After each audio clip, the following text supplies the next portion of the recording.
Hello friends, welcome to Manu Law Classes. I am Gautam Dikshit, subject matter expert. Today in this video, I am going to discuss the Daily Hindu analysis of August 9th, 2021. So let's start with the news.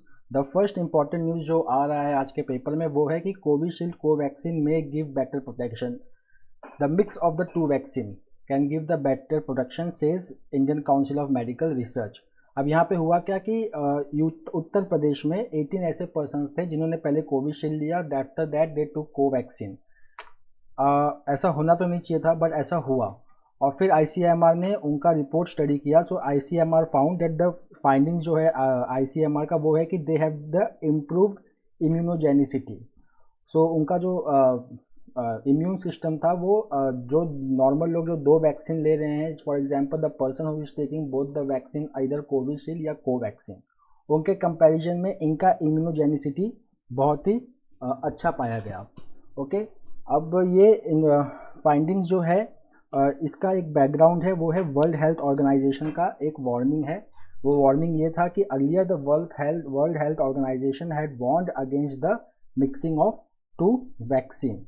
But ये जो report आई है सेरेंडिपिशियस का मतलब accidentally, ये हमारे पास एक report है, means ICMR के पास एक रिपोर्ट है, सेरेंडिपिशियस कोविड-19 vaccine mix in Uttar Pradesh India safety and immunogenicity assessment of a heterologous regimen. Heterologous regimen का यहाँ से मतलब है कि दो डिफरेंट वैक्सीन 18 लोगों ने लिया. ओके, बट इस रिपोर्ट का एक जो प्रॉब्लम वो अभी ये है that it has not been certified by peer review and it should not be used to guide clinical practice in the country. Okay, so these are the two important news. अब हम दूसरे news की तरफ चलते हैं. तो दूसरा news है हमारे पास, now the observation of the chief justice of India, justice NV. Ramana. Now he is saying that human rights are at risk in police stations. तो यहाँ पे अगर हम देखेंगे so a word of advice he is giving to every person that there is a lack of effective legal representation at police station. Okay, or the second important point is the first hour of arrest or detention often decide the fate of the case for the accused. And now what are the challenges or what are the risks in the police stations? तो यहाँ पे है third degree is the most challenging risk to the person who is arrested. And now Chief Justice of India, he is calling for the role of judges who should play a crucial role in safeguarding the rights of vulnerable and poor people. Third important news आ रहा है that National Highway 306 which runs between Assam and Mizoram, ये it has been reopened following the talks between the people in the Lailapur district in southern Assam. जो लैलापुर जो district है वो लैलापुर जो village है, it is the last town near the Assam Mizoram border. It falls in Cachar district. अब तालिबान का जो offensive है वो बढ़ता हुआ जा रहा है. पहले तो उन्होंने जारांस एक सिटी है उसको ऑक्यूपाई किया, अब इन्होंने 3 सिटी और ऑक्यूपाई कर लिया है. ये वन लाइनर्स के लिए काफ़ी इंपॉर्टेंट है that which are the 3 cities और 4 cities which have been occupied by Taliban recently. तो जो हमारी जो 3 सिटीज़ हैं वो हैं Kunduz, Saripul and Taloqan. This are the 3 cities in the north of the Afghanistan. ये अफगानिस्तान के अंडर आ गए हैं. Now over here the fall of Kunduz is very significant. अब हम चलते हैं दिल्ली डिजास्टर मैनेजमेंट अथॉरिटी का एक ऑर्डर है. दिल्ली डिजास्टर मैनेजमेंट अथॉरिटी ने डिसीजन पहले भी लिया था, मैंने अपने यूट्यूब लेक्चर में कवर किया हुआ है. एक कोविड प्रोटोकॉल है ग्रैप करके. ग्रैप का फुल फॉर्म क्या है? Graded response action plan for effective covid management. अब ये इसमें अगर हम देखेंगे तो 4 कलर कोड है. एक है yellow, amber, orange and red. अब जो पूरा दिल्ली का जो कंटेनमेंट जोन होगा वो इस तरीके से डिसाइड किया जाएगा कि अब सारा दिल्ली में लॉकडाउन नहीं लगेगा. जिस हिसाब से केस आएगा उस हिसाब से उस एरिया का एक अपना कलर कोड होगा और वहाँ पे उस हिसाब से चीज़ों को बंद किया जाएगा या चीज़ों को ओपन रखा जाएगा. तो अगर हम येलो की बात करें तो येलो वो एरिया होंगे जहाँ का positivity rate for 2 consecutive days is more than 0.5%, या तो the cumulative positive case of last 7 days is more than 1500 cases और the average oxygenated bed occupancy of last 7 days is 500 beds. तो उसको yellow होगा. Amber में वही चीज़ positivity rate अगर 1% से ज़्यादा है, या cumulative new positive cases of past 7 days is 3500 cases, और the occupancy of bed is 700 beds. Similarly orange के लिए जब positivity rate is more than 2% और cumulative new positive cases is 9000 cases और the occupancy is 1000 beds. Level 4 है वो सबसे dangerous level माना गया है। अगर पॉजिटिविटी रेट 5% से ज़्यादा बढ़ जाती है तो क्यूमुलेटिव न्यू पॉजिटिव केस अगर 16,000 केसेस से ज़्यादा है या 3000 बेड से ज़्यादा ऑक्यूपेंसी है, so we will see that the red containment zone. उसके बाद ये चीज़ें इंपॉर्टेंट है जो यहाँ पे लिखा है कि अगर लेवल 1 या येलो अलर्ट है तो वहाँ पे we will follow that cinema halls, banquets, barber shop, salon, gyms, entertainment park and religious places will be shut and night curfew will be imposed. Level 2 या एम्बर अलर्ट है तो यहाँ पे restaurant and public parks will be shut and a weekend curfew will kick in. अगर level 3 या orange alert है तो यहाँ पे क्या होगा, that over here many construction activities will shut along with shops and malls. जो पहले 2 केसेस हैं येलो एंड एम्बर, यहाँ पे कंस्ट्रक्शन एक्टिविटीज स्टॉप नहीं होंगे।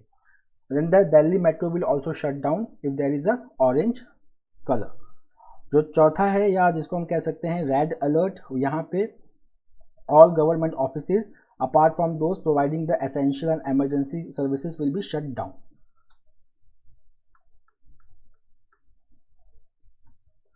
आज 9 अगस्त है, 2021 है। आज हमारा वर्ल्ड ट्राइबल डे है, तो please note it down that the world tribal day is annually observed on the 9th August 2021। इस डे को हम international day of indigenous people भी कहते हैं।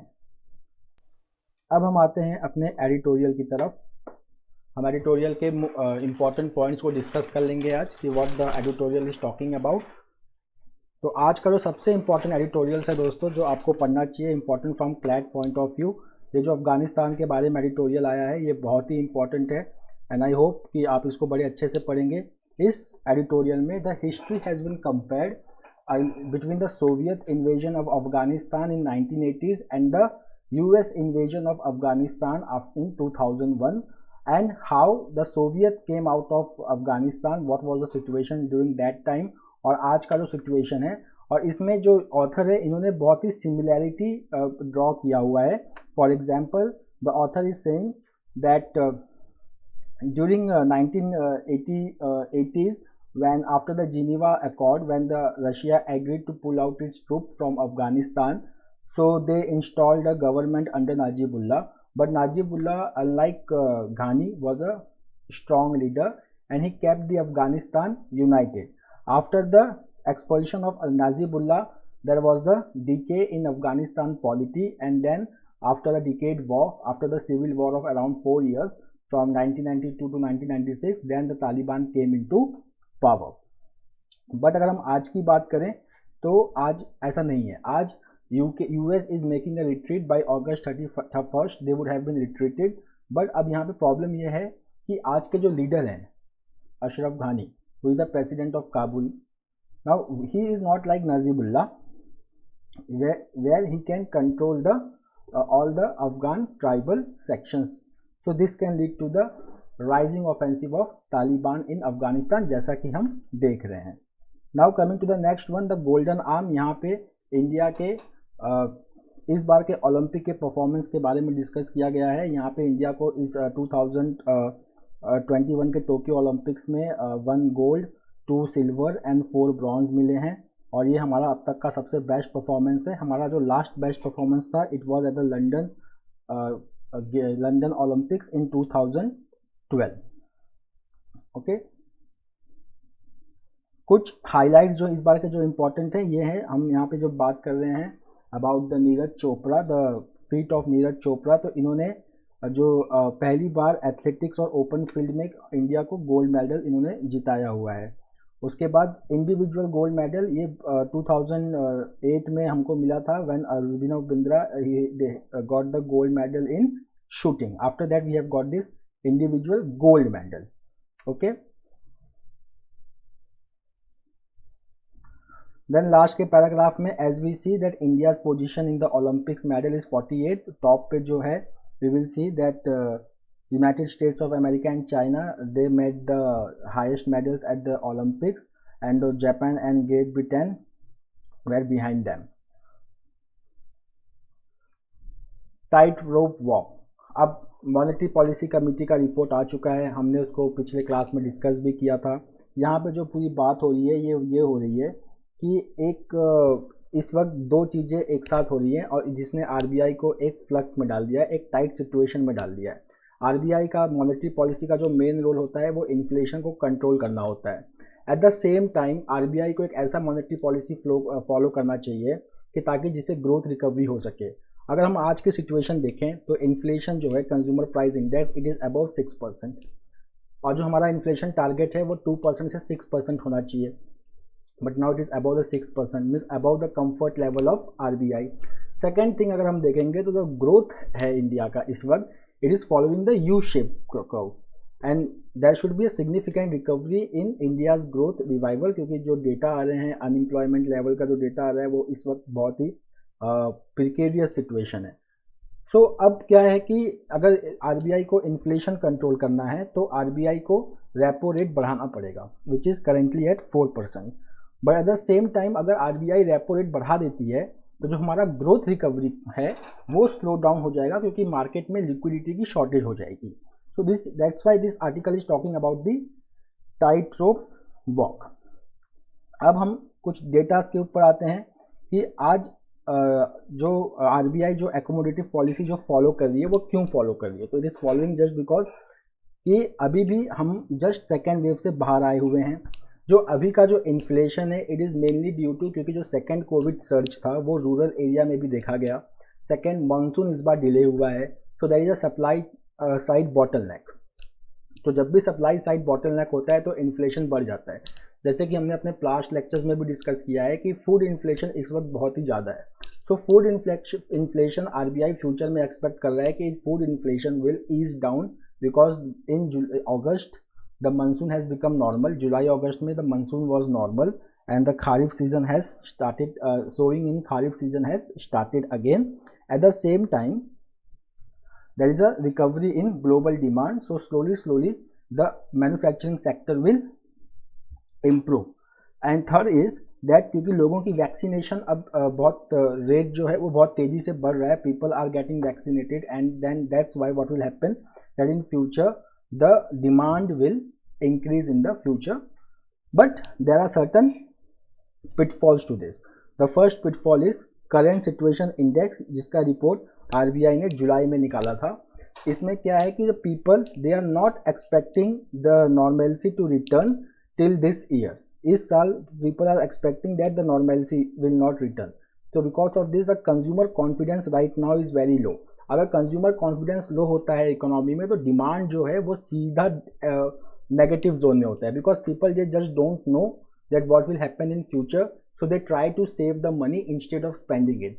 और अगर इकोनॉमी में if there is no spending from the consumer there will be no producer who will produce the goods and then there will be no employment. तो definitely हमारा unemployment rate भी कम होगा, हमारा इन्फ्लेशन भी ज़्यादा होगा and we will reach in the position of stagflation.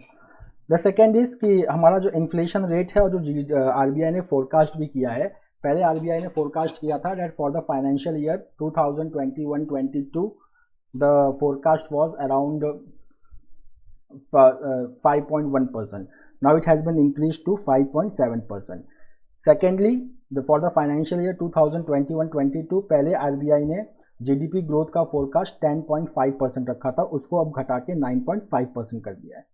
उसके बाद our growth in quarter 2, quarter 3 and quarter 4 इसको भी कम कर दिया गया है as compare to the earlier figures.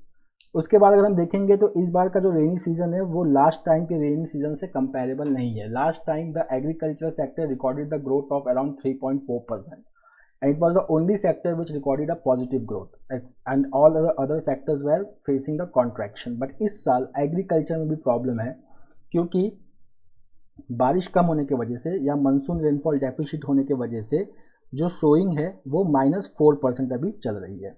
Okay, अच्छा उसके बाद जो पीएमआई डेटा है परचेजिंग मैनेजर्स इंडेक्स, ये दिखा रहा है कि the input cost is very high. Secondly the inventory मतलब पहले का जो कच्चा माल पड़ा हुआ है वो भी इस वक्त बहुत ज़्यादा है। and because of low demand, the manufacturing sector has not revived, and that's why we are still witnessing the contraction in business activity and job loss. Fine. Now the question is that what RBI will do in future. So RBI sooner or later has to take the control of inflation, क्योंकि inflation एक ऐसी चीज़ है कि अगर inflation बढ़ जाता है economy में, so it leads to rise in it leads to spiraling of economic downturn. तो जो आरबीआई का जो अभी का जो एकोमोडेटिव पॉलिसी है, द ऑथर इज सेइंग कि somewhere in future RBI has to give it up.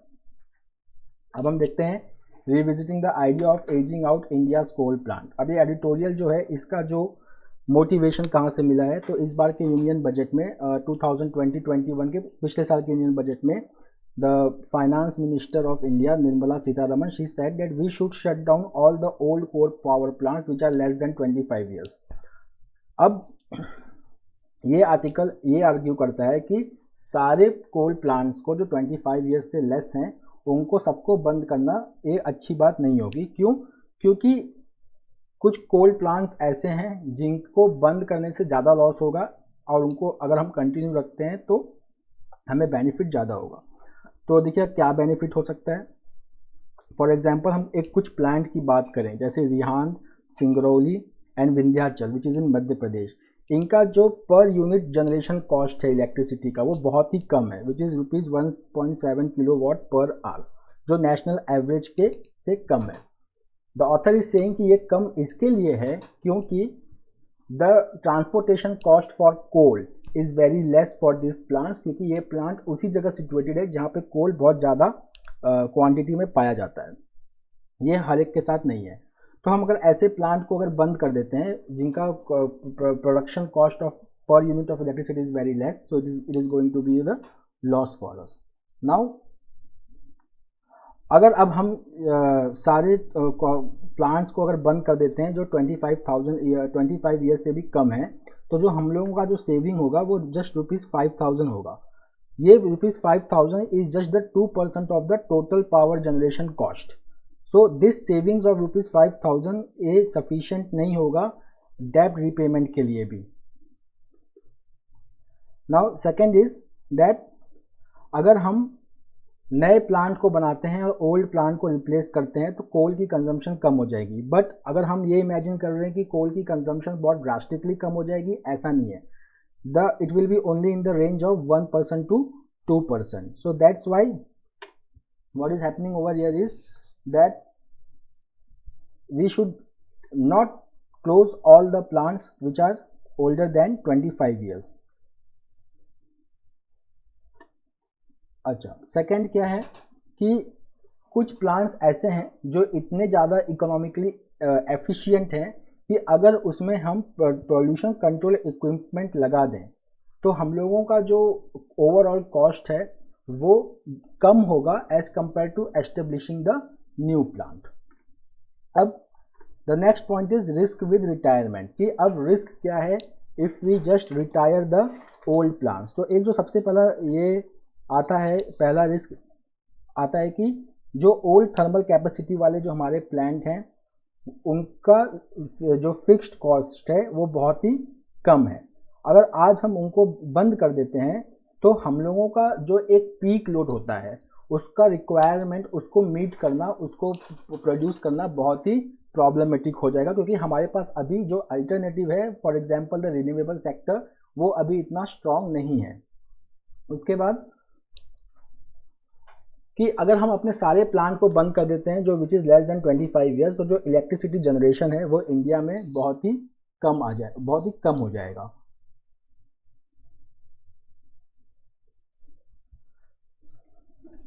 अब जो तीसरा इंपॉर्टेंट पॉइंट है जो डेटा के साथ है कि इंडिया में इस वक्त 65 गीगावाट्स के थर्मल प्लांट्स हैं जो अभी बनने के लिए रेडी हैं, जिसमें से 35 गीगावाट के plants are under the process of construction.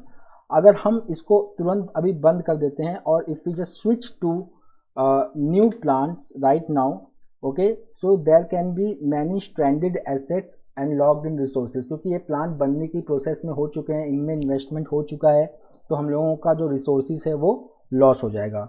At last, the authors are making the point that instead of blanket ban on all the thermal plants which are 25 years older, इससे अच्छा ये होगा कि हम हर प्लांट को individually study करें and based on their technical, economic and operating characteristics, and उसके बाद हम डिसीजन लें कि कौन से प्लांट को बंद करना है और कौन से प्लांट को ओपन रखना है। अब हम इस आर्टिकल पे आते हैं। ये आर्टिकल आपके क्लैट के लिए इतना इंपॉर्टेंट नहीं है। कुछ आर्टिकल्स ऐसे होते हैं माय फ्रेंड्स कि जो हमेशा आते रहते हैं, they are not giving you any significant information, but तो भी मैं इस आर्टिकल को डिस्कस कर देता हूँ। ये आर्टिकल बहुत ही सिंपल है। ये बता रहा है कि what are the problem faced by India and other Asian students who are studying in foreign countries, specially USA. अब हुआ क्या है कि कोविड-19 की वजह से हर जगह लॉकडाउन लग गया है, और एक क्वालिफिकेशन ये है कि अगर आपको यूनिवर्सिटी ज्वाइन करना है then you should go under the vaccination. But India में जो इस वक्त वैक्सीनेशन है कोवैक्सीन का, अगर हम कोवैक्सीन की बात करें, रशियन वैक्सीन है स्पुतनिक की अगर हम बात करें, तो इनको अभी तक WHO से क्लियरेंस नहीं मिला है। तो यूके का और यूएस का यूनिवर्सिटी अटेंड करने के लिए आपको फाइजर, मॉडर्ना, इन सब टाइप के वैक्सीन लेने पड़ेंगे, बट ये वैक्सीन अभी इंडिया में अवेलेबल नहीं है। So how can you expect that a Indian student is taking this vaccine? So that is the one major problem. Okay, now the second major problem is about travelling. There is a travel ban, global travel ban imposed on various countries. अब क्या हो रहा है कि now since the universities are reopening and students want to join them, so the problem which we are getting over here is that students, they cannot take direct flights to US, so they are taking various intermediate flights, and that's why their traveling cost is increasing. Third problem ये है कि due to disruption caused by COVID-19, Indian students को, including the Asian students, they are finding it difficult to get the job. अब हम आज के article पे आते हैं। The sovereign right to tax is not absolute. इसके जो इम्पोर्टेंट पॉइंट्स हैं कि जो इशू चलता आ रहा है, the sovereign right to tax, और एक जो रेट्रोस्पेक्टिव टैक्सेशन होता है, is it absolute? That does the state have the sovereign right to impose the tax और इट इज क्वालिफाइड? तो यहाँ पे जो ऑथर हैं वो स्टार्ट करते हैं कि पार्लियामेंट में रिसेंटली टैक्सेशन बिल इंट्रोड्यूस हुआ है, ये बजट में भी मेंशन था, and India is now doing away with the retrospective taxation which was introduced in 2012 to impose tax indirect, to impose the taxes retrospectively. मतलब कि जब डील हुआ, तो जब बिल आया, ओके, उसके पहले भी जो डील्स हुए होंगे उसको भी वो टैक्स करेगा। That is called as retrospective taxation. तो यहाँ पे because of this retrospective taxation which was introduced in 2012-13 budget, at that point of time late Pranab Mukherjee was the union finance minister, so he had introduced that. Now because of that Cairn issue हुआ। Now यहाँ पे जो एक limit की बात हो रही है कि what is the limit on the right to taxation, तो यहाँ पे दो लिमिट की बात हो रही है कि एक तो जो एक पहला लिमिटेशन है, it is about expropriation, it is about the expropriation, and the second one is about the fair and equitable treatment provision, fair and equitable treatment provisions. अगर हम सिर्फ एक्सप्लोटेशन की बात करें तो एक केस है जिसका नाम है बर्लिंगटन वर्सेस इक्वाडोर। यहाँ पे जो इन्वेस्टर्स थे उन्होंने चैलेंज किया इक्वाडोर का एक विंडफॉल टैक्स जो उसने इंट्रोड्यूस किया था under the United some US investors had invested in Ecuador, and after investment the Ecuador imposed the taxes which is called as windfall tax. तो यहाँ पे जो ट्राइब्यूनल है, it held that there are two limits on the state's right to tax. The first is that the tax should not be discriminatory. Discriminatory का मतलब आप कोई ऐसा टैक्स नहीं इम्पोज कर सकते कि जो डोमेस्टिक इंडस्ट्री के साथ डिस्क्रिमिनेट करता हो फॉरेन इंडस्ट्री को या फॉरेन इन्वेस्टमेंट को। ओके, एंड सेकेंड कि ये कॉन्फिस्केटरी के नेचर में नहीं होना चाहिए। कॉन्फिस्केटरी का मतलब कि जैसे कि अगर आपने टैक्स नहीं दिया तो हम आपके सारे एसेट को सील कर देंगे। Okay, the second is that the tribunal held that states tax measures would amount to an expropriation. अब यहाँ पे एक्सप्रोप्रिएशन का डेफिनेशन क्या है? That if the tax law is extraordinary, मतलब कि अपने हद से बाहर जाके वो फॉरेन एसेट को टैक्स कर रहा है। एक्स्ट्रा ऑर्डिनरी प्यूनिटिव कुछ पनिशमेंट है कि अगर आपने टैक्स नहीं भरा तो आपको इतना बिल पे करना पड़ेगा या इतना पैसा गवर्नमेंट को देना पड़ेगा, और इट इज़ आर्बिट्री। ओके, अब हम यहाँ पे अगर केर्न एनर्जी वर्सेस इंडिया की बात करें तो यहाँ पे जो क्वेश्चन था कि क्या इंडिया का सोवरेन राइट है to tax the indirect transfer, so the tribunal did not went into that. Tribunal ने कहा कि it has to be justified with the investors interest of legal certainty and the public interest. यहाँ पे मतलब क्या है कि दो आर्ग्यूमेंट, दो ग्राउंड्स हैं यहाँ पे। तो जो रेट्रोस्पेक्टिव टैक्सेशन और the right to tax the indirect transfer of assets है, it should justify two things. The first is public interest and it should be balanced with the investors interest of legal certainty. Legal certainty का मतलब कि जब आपके country में कोई आता है और इन्वेस्ट करता है तो that they should have the legal certainty about the taxes, कि ऐसा नहीं होना चाहिए कि आज मैंने इन्वेस्टमेंट किया और 10 साल के बाद कोई ऐसा टैक्सेशन पॉलिसी आ गया या लॉ आ गया कि अब जो मैंने 10 साल पहले ट्रांजैक्शन किया था उसका पैसा मुझे देना पड़ रहा है। So over here the author is saying that the tribunal जो था it held that what the India's taxation of 2012-13 which was retrospective in nature, okay, it was against the retroactive application that lacked public policy justification. okay, यहाँ पे जो public policy को, जो public purpose को justify करना था वो इस एक्ट के थ्रू नहीं हो रहा है।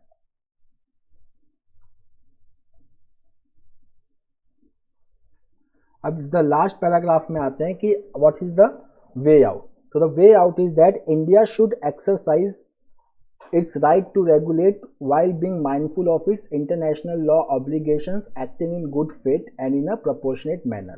कि अगर इंडिया को अगर ये टैक्सेशन पॉलिसी फॉलो करना भी है so that should be in consonance with international law obligations. For example कि इंडिया और यूके का पहले से बायलैटरल इन्वेस्टमेंट ट्रीटी था तो उसके अकीन होना चाहिए था, उसके अगेंस्ट नहीं जाना चाहिए था, because Cairn is the UK based company. Second that it should be in good faith, मतलब कि आपको सिर्फ पैसा रिकवर करना है, सिर्फ उसके लिए आप टैक्स लॉ पास नहीं कर सकते। The third that it should be in a proportionate manner.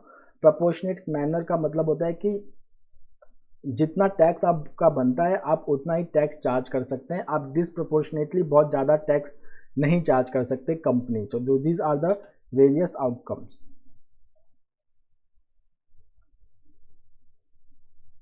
Most of it we have discussed. The important news in this page is disallowing the use of plastic national flag. As you know that हमारा independence day आ रहा है, coming Sunday को है। So over here nature को respect करते हुए there is a circular from the union government to every states in India that they should ensure that people do not use the national flag made of plastic.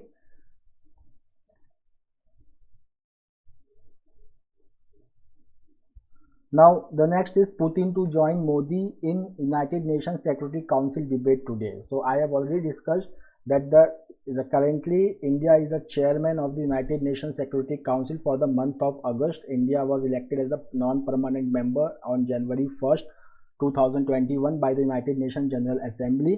तो यहाँ पे जो discussion होने वाला है it is about the maritime security. So Russia is also coming in the ambit of Indo Pacific. So the talks will be held between two leaders related to the maritime security.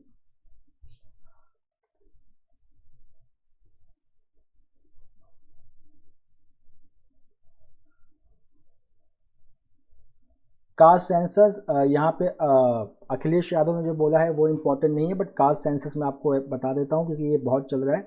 Caste census हमारे यहाँ पे socio economic caste census हो चुका है। Social attributes जो हैं, social details वो release किए जा चुके हैं, कास्ट डिटेल्स अभी तक रिलीज़ नहीं किया गया है, it has been hold up. तो यहाँ पे everybody is making the noise right now is that they will hold the caste census to determine the exact population of SC, STs and OBC.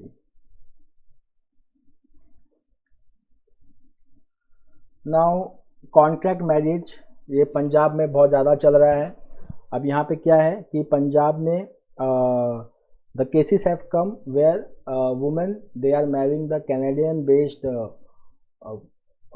bridegroom and उसके बाद शादी के बाद they are giving IELTS exam, they are going to Canada, and after getting job in Canada or after getting scholarship in Canada or admission into Canada, they are filing for the divorce. So यहाँ पे क्या होता है कि जो in-laws हैं, they are giving all the money for the education of the bride. Once the bride gets into moves to Canada, gets enrolled into an university, then they are filing for the divorce. यहाँ पे एक new number भी है 9013151515. तो किसी को अगर अपना वैक्सीनेशन सर्टिफिकेट चाहिए, just message on that number and then that person will receive their vaccination certificate on the mobile number through WhatsApp.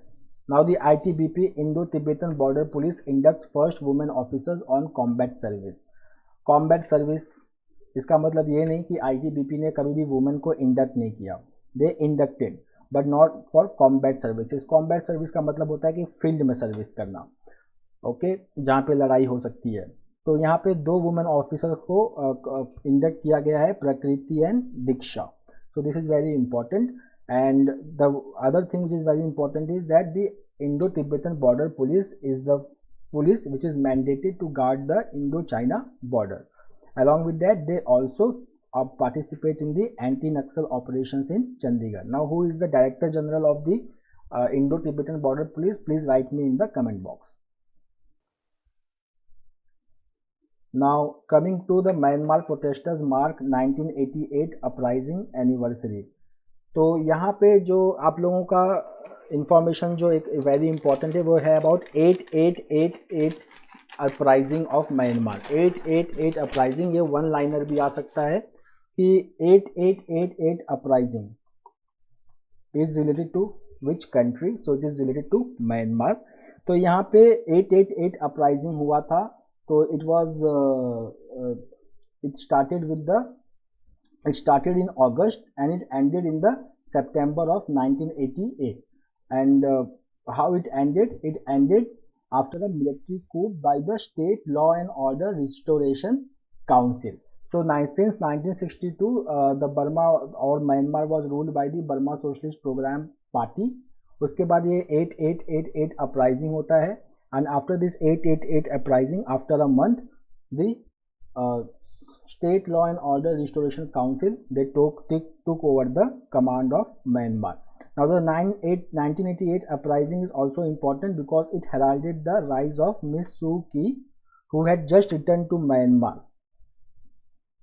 Now अब मैंने Hezbollah which are based in Lebanon और इजराइल के टसल के बारे में बात की थी.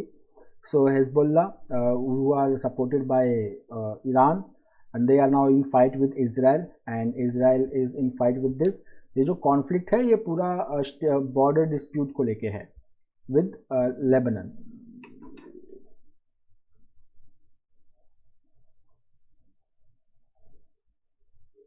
So now the Tokyo Olympic is now over. Closing ceremony था 2024 में. It will be held in Paris and India has recorded the highest medal, 7 medals, which I have already discussed over here. Okay, now here the one liner can come that Lionel Messi belonged to which football club? So he belonged to Barcelona football club in Spain, and right now he is in talk to join the Paris based football club known as Saint-Germain. So that's all for today, my friends. Let's meet tomorrow with the new Hindu analysis. Thank you.